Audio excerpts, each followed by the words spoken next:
चौथ्या टप्प्यातील प्रचार संपला. सर्वच राजकीय पक्षांचं लक्ष आता मुंबई ठाण्याकडे. आजपासून मुंबई ठाण्यात प्रचार सभा आणि रोड शोचा धडाका. भाजप पक्षापक्षात भांडण लावण्याचं काम करताय. भांडणं लावणं ही भाजपची कौरवनीती, पण आम्ही हरणार नाही. सामनाच्या मुलाखतीत ठाकरेंचा हल्लाबोल.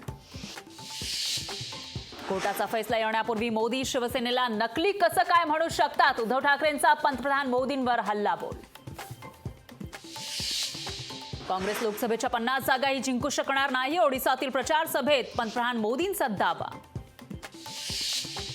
पुण्यातील वाघोलीमध्ये भाषण करताना अजितदादांची जीभ घसरली. माध्यमांचा शिवी देऊन केला उल्लेख. पुण्यात निवडणूक आयोगाच्या भरारी पथकाकडून यशोमती ठाकूर यांच्या कारची तपासणी. नाहक त्रास दिला जात असल्याचा ठाकूर यांचा आरोप.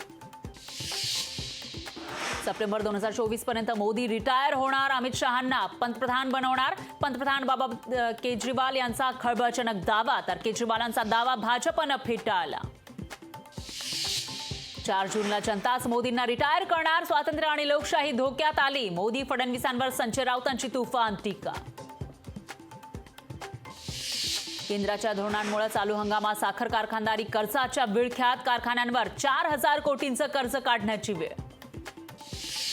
मुंबई नागपूर समृद्धी महामार्ग ऑगस्ट पासून होणार सुरू. इगतपुरी आमणे शेवटच्या टप्प्याचं 95% काम पूर्ण. मुंबईसह परिसरात आज आणि उद्या पावसाची शक्यता. उर्वरित राज्यातही पुढील 4 दिवस अवकाळी पाऊस. गारपिटीचा इशारा.